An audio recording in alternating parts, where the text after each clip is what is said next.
And ladies and gentlemen, boys and girls, welcome to another edition of Voices from the Grid. I'm Michael Lindenbaum, being joined by one of my several Power Ranger co-hosts. This time around, the Yellow Ranger himself, Mr. Brian Massey. What's going on, everybody? And of course, Brian, you get the Sentai side of things correct, unlike in Power Rangers, where in the Sentai for Geo Ranger, the Yellow Ranger is a guy. Yep. It's a boy named Boy. Go figure. Yeah. So with that said, ladies and gentlemen, we're going to let you know that this episode was pre-recorded beforehand, and we actually had to redo the intros and the outros. So if it's a little disjointed, we do apologize. So with that, we hope you enjoyed the episode. So we're going to start off with Mighty Morphin Mutants, then we're going to do an oyster stew. If my ceiling fan will stop pushing my notes away, that would be wonderful. So with that, ladies and gentlemen, boys and girls, it is everyone's favorite moment or segment in my mind, the quick run-through of Mighty Morphin Mutants, which we begin at Angel Grove High School. Tommy is running late for class and gets caught by Miss Appleby. Man, Tommy's just not catching any breaks with Miss Appleby lately. And a class project is about self-improvement. Because, yeah, Tommy, you need some self-improvement, brah. Rita wants the badges of darkness. Goldar begins the Mutant Rangers training. Goldar deems none of them worthy of the Red Ranger coin. Tommy and Kim get attacked by their doppelgangers, and then at the command center, the Rangers are briefed, and then a new monster has been unleashed. The Rangers get paged by Zordon, and they morph into action. And a cool little morph sequence for the putties, which I will admit was pretty nice. Tommy then morphs into action, and the Green Mutant Ranger has the Sword of Darkness. Yeah. The Rangers retreat. The Rangers get their upgraded weapons, and return to battle. And it's the Battle of the Power Blasters. Rita makes the monster and three of the Mutant Rangers grow. Zord time, definitely one of the more interesting battles that we've seen. And then back at school, Tommy is reaffirmed by the others, and Bulk and Skull try to be perfect gentlemen. So with that, Brian, take it away. All right. So I have some stuff written down here, and I also got a few things kind of since you gave the recap, I do want to talk about. So Mighty Morphin Power Rangers Season 1, Episode 59, Mighty Morphin Mutants. Original air date was May 16th, 1994, written by Douglas Sloan, and it was directed by Terrence H. Winkless. I keep trying not to write down Winkler because I think of Henry Winkler when I say that last name. I don't know why. So some notes. Commander Crayfish is a ZU2 creature made especially for Mighty Morphin. Never showed up in Zeo Ranger.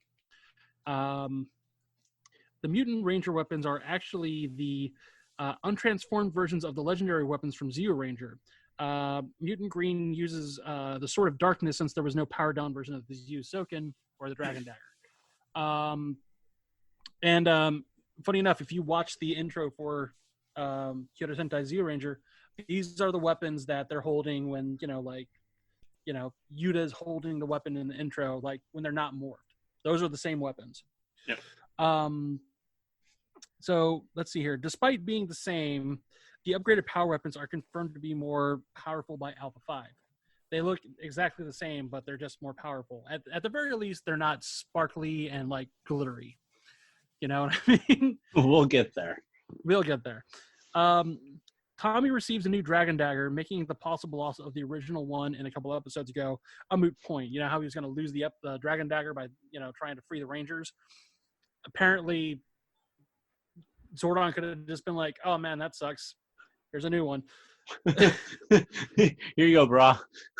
I got you. So this is the last time Rita makes a monster grow with her wand this season anyways. And this is also the final appearance of the original Ultra Sword combination. Titanus will not return until season 3. And this is the first time in the series that the Power Blaster is used outside of the usual Zeo Ranger stock footage. So we get new footage for that, finally. Also, when all this is happening, during the major fight scene, and this is just another note, and then I'll kind of go chronologically through the episode. So during the episode when they do the power blaster mode, Green Ranger strikes a pose and he's like holding his dragon dagger, even though he doesn't have a role in the formation. Don't know why. I guess they just thought it would look cool. Damn right, it looks cool. Yeah. So this assignment is to ask your friends if there's something about you that needs a little work, and then to change this fault. Which I feel like is a pretty typical assignment in places like high school and maybe even college. And it's very typical of Bulk and Skull to be like, hey, what if we don't need to change anything about ourselves? We're perfect the way we are, So but then Tommy just kind of goes on this thing about being forgetful, and it's not even like anything that Rita does to him or anything. It's just he's just a forgetful dude, even though he hasn't really been that forgetful in the entire season. But all of a sudden, whoops, Butterfingers, I forgot my notebook in my locker, and all this stuff.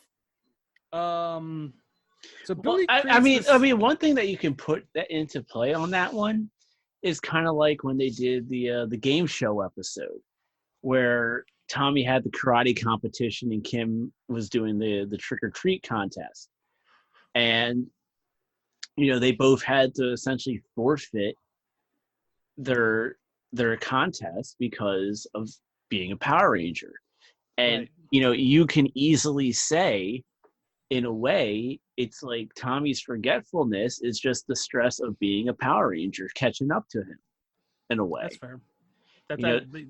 That's absolutely fair. Yeah. So, I'm just trying to put that in perspective. That's all. I mean, I can imagine that the stress of being a Power Ranger would catch up to him and manifest in everybody in certain ways. And so you actually make a pretty good point on that one. I will say that's a. I have my moments. Thank you. I have my moments from time to time. You do. Thank you for that. Actually, So Billy builds a device that like it's supposed to help him out. It's basically a smartphone before a smartphone was a smartphone. That's supposed to be like, hey, remember this, remember that, but then it overloads and explodes. And then Kim and Trini are like tying ribbons on him and all that stuff, and it's just making things worse.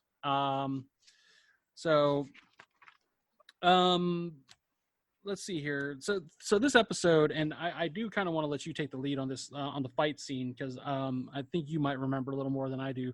I thought the fight scene was pretty cool. It was really cool seeing Rangers grown up and like fighting Zords again, because we saw that in Green with Evil, where you got Green Ranger fighting the Megazord, and I thought that was really cool. And I think I want to say maybe Saban got that was the most popular thing that happened in those episodes, or one of the more popular things that happened in the episodes. So they commissioned more, and I'm glad they did, because it looked awesome. Yeah, it was definitely more interesting watching that Zord battle. But the other thing is that where is it in my notes? I really liked Goldar's Mutant Ranger training. Yeah, I really liked the whole the putties going through boot camp to become Rangers for Rita, and the whole fact that they had this they're on the beach, and you have they obviously overplayed it on purpose because you knew that the Red Ranger was going to be the monster. So they kind of overplayed it a little bit, where the one putty was just going to get banished back to the clay table for Finster. Putty number 6, I think. Yeah, I think it was putty number 6 or something like that. But but I thought that was cool. That was completely different. It was really unique. And I don't think we ever really see that again in Power Rangers. But it was really unique to set Goldar training Rangers. That's kind of cool. I kind of like that, albeit they're putties and they're the bad guys. It's still kind of cool to see that. I agree. Yeah. And I feel like I feel like the episode, this was one of the stronger episodes. I feel like,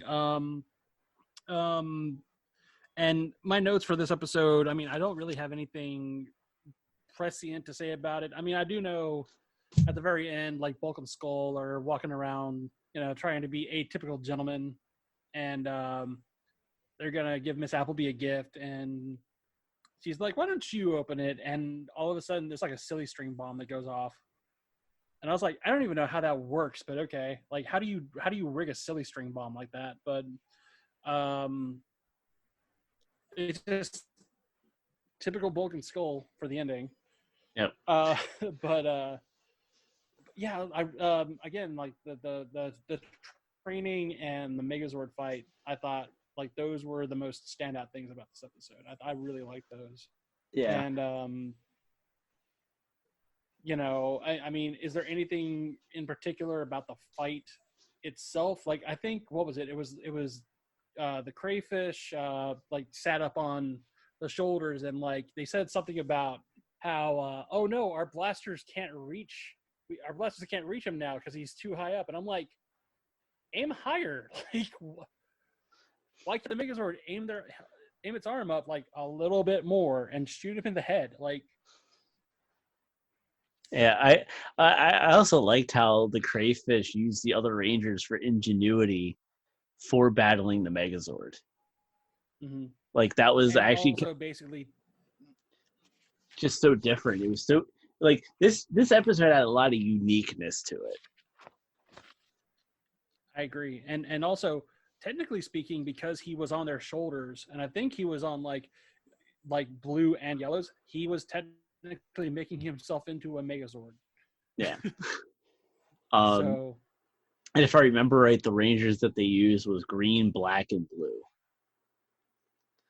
So yes. So with that, Mighty Morphin Mutants clocked in at 21 minutes and 19 seconds with an IMDb score of a 7.6 out of 10. Which now, ladies and gentlemen, boys and girls, children of many ages, it is now time for the last episode of season 1. An oyster stew. And it's now time for everyone's favorite segment. In my mind, it's the quick rundown of an oyster stew. So we're back at the youth center. Tommy is working out and Skull is jamming with Bulk. Zach trying to get advice on what to do for Angela. Rita then plots with Goldar. Zach asks Angela out for her birthday. Zach now on the search for pearl earrings. Some stranger offers pearl earrings to Zach. And of course, it's a putty. Come on, Zach, do you really think some bum on a picnic table is going to sell you legit pearl earrings? Come on now. Zach, Angela, Tommy, and Kim arrive to the restaurant.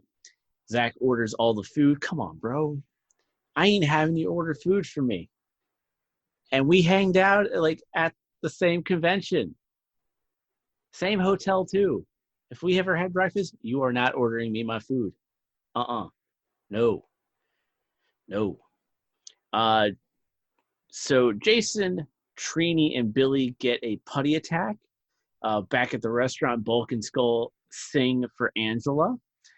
Zach gives the earrings to Angela, and then she loves them. They almost kiss, but cake attack. Angela puts on the earrings and freezes Jason, Trini, Billy, Kim, and everyone else except for Tommy and Zach.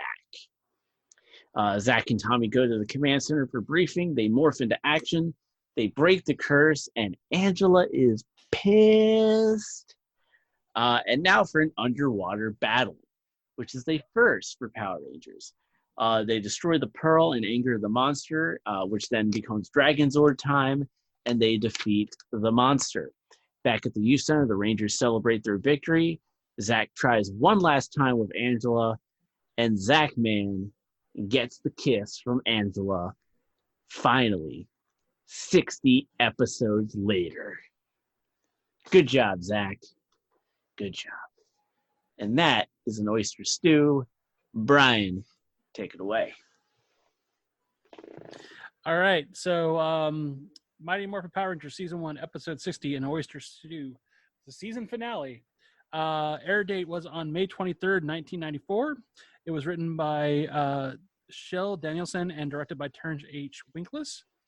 There's a couple of notes here, and so yes, this was awesome because we got a kiss between Zach and Angela finally. So here's my first note: final appearance of Angela on the show. Oh God, poor Angela. She's never mentioned again. She's never seen again. She's just gone. Season 2, she's gone. So, Man, I guess damn. Like Zach gets the girl, never to be seen ever again. bye. Okay, so Damn, I feel so bad for her. I actually had that like down on my list, but I was like, I gotta mention this first, man. Well, you should. I mean, the fact that I'm ending it with the fact that they kissed, you can go, and well, this was Angela's last appearance on the show. I guess they didn't negotiate a new contract for her, or they were just like, we got way too many things coming up soon. We got like Serpentra, we got Lord Zed, we got all these new monsters, we got a White Ranger coming up. Angela, we can't fit you into the budget. I'm sorry. But yet they tried creating a love interest for Trini in season 2. I vaguely remember that. Yeah. There's a lot more in season 2 I remember, though. There's a lot of stuff in season 2, but you know what? That's next season. Yep. So this is the final appearance of the original Putty Patrollers until Power Rangers Beast Morphers.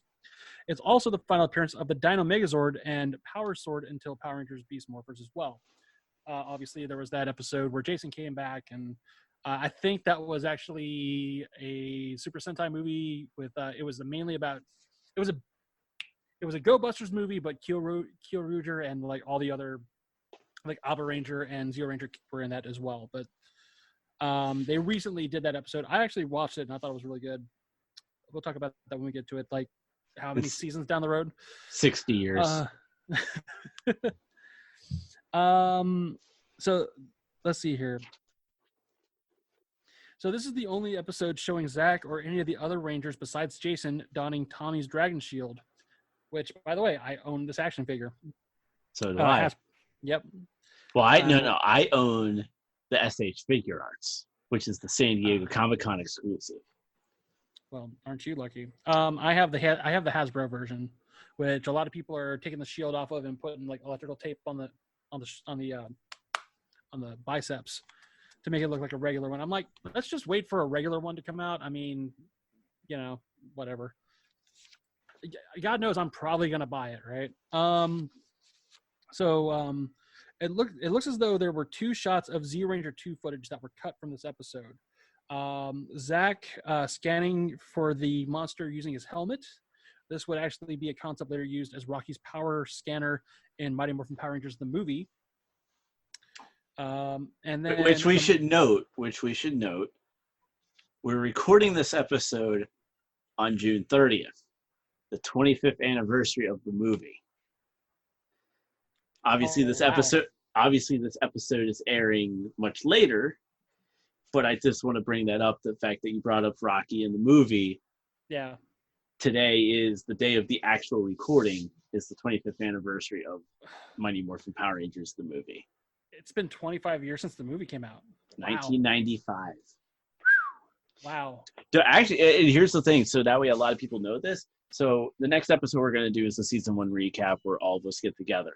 Then we are going to start recording season 2. Once season 2 is over, then we do the movie. Okay. Then we go into season 3. So I almost feel like we can cut this part out if you want to, but I kind of feel like doing like a riff tracks on the movie, but not like making fun of the movie, but just like doing like a audio commentary while watching the movie would be fun. That would be interesting. Okay, so there's also another scene that was cut where the monster was shown worshiping the pearl before going into battle. Obviously, religion is not a thing that you can do in children's shows here or video games, which see Castlevania. They cut out how many crosses in that game, you know, stuff like that. Like, I guess they didn't want, you know, there being a worship on this thing. So, okay, there's a lot to unpack in the first 3 minutes of this entire episode, okay? So bear with me on this one. So Bulk and Skull are auditioning for a music gig. Zach wants to take Angela on a double date and wow her with a fancy dinner, a singing telegram, and pearl earrings. Rita then says, idea, to which Goldar then replies, call on the ectoside pearl to unleash the oysterizer. This is a crazy finale. like that line is in the first, like all that happens in the span of 3 minutes. And my brain wasn't able to process all of it. I was fine when like Zach was like, I'm going to do this, I'm going to do that. You guys want to come on a double date? I was like, okay, cool. And then like Goldar just spouts that. And I was like, okay, now my brain is mush. Like, and I had the subtitles on too. And I was like, I still didn't catch what he said. Hold on. Let me rewind that. So Zach has to ask for another chance with Angela on this date. And I guess she's still mad about the movie fiasco where like he left and, you know, I mean, I haven't forgotten Zach getting, you know, ditched and popcorn being dumped on his head. So why would Angela, you know, why would she forget that? So Zach does finger guns and then he goes to Jared and then he leaves after seeing the price tag. Because he's trying to buy earrings for Angela. And then this scene happens and I had to say, hold it, what's going on here? So a putty not only can pose as a back alley jewelry pusher and take Zach's money, but he also tells a sob story about his deceased wife and her falling in love with him because of these earrings. I think her name was Edna. He tells this story. Well, keep in mind, this isn't the first time that a putty has played a person. Fair, but I just didn't realize putties were capable of that. Well, it's not about the putty. It's about the magic put on the putty. Fair. I guess that's fair. It just... I mean, we just did an episode. I mean, we just talked about an episode about mutant rangers that are putties. I mean, fair, but like they. Oh, and by the thing, that morph sequence. I know I'm hopping back one. That morph sequence for the mutant Power Rangers, freaking awesome. Anyways, moving back on. Let's see here. So, Zach has the shield for less than 2 minutes in this episode, which does not matter to Hasbro or SH Figure Arts, but he has the shield so that, you know, the acid that gets shot on him, you know, doesn't kill him. And then like Tommy kind of gets hit by it and he's left there to just kind of, you know, like left there to suffer. And I was like, oh, that's kind of messed up. But then also Zach, like, I guess puts the shield back on him and like leaves him there and goes to get help or something. So I have just a few more notes here, and then we can talk also about just like the whole thing with Angela as well. But what was it? I think one of the Rangers says, "Let's jam, guys." To which I said, "Yeah, let's get that pearl. Let's jam. Let's jam. Pearl jam. You know, let's keep it on even flow, Jeremy. Just got to get that yellow bed letter mailed and look in the rearview mirror to stay alive." You know.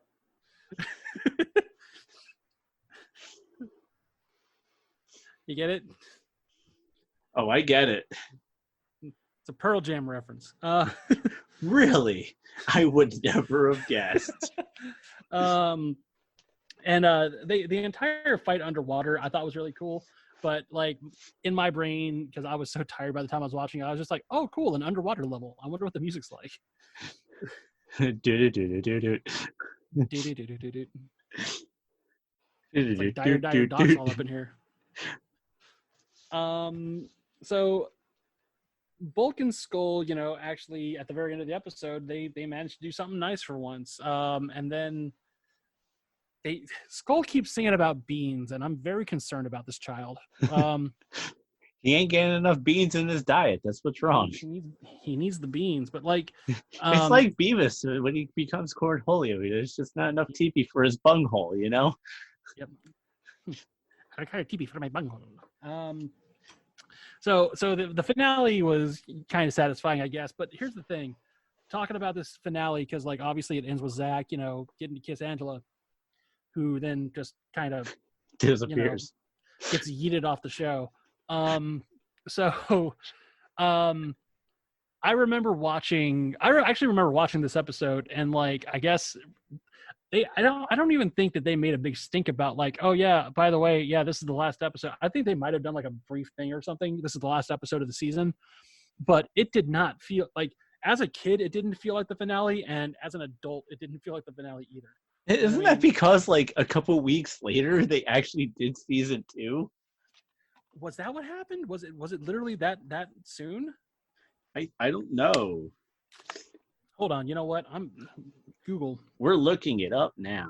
because I've got an oyster stew pulled up on here already, and they're giving me an ad for the Twilight Zone. No, okay, so an oyster stew, episode 60, air date was May 23rd, 1994, and then Mutiny, Was July 21st, 1994. May, June, July. So it was literally 2 months later. They did season 2. Dude, that's nuts. And then let's see here, just for laughs. So May 20th, 1995 was when episode 52 of season 2 aired. And then in September of 95 was when they debuted season 3. Well, here's the thing. Which had more space between them. Okay, so here's the interesting thing, though, because they did those episodes in July and August for the Mutiny. The last episode of the Mutiny, and this is all like us leading up into the next one. So the last episode of the Mutiny was August 5th, 1994, part 3. It was a 3-part show. The Wannabe Ranger started season 2 properly, and that was September 13th, 1994. So they waited another month for that.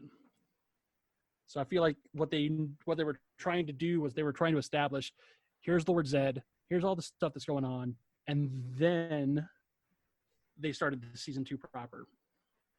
Because then the 5th episode of season 2 begins on September 14th. So yeah, they were on like a regular schedule from there. So yeah. Crazy. So yeah, that's season 1.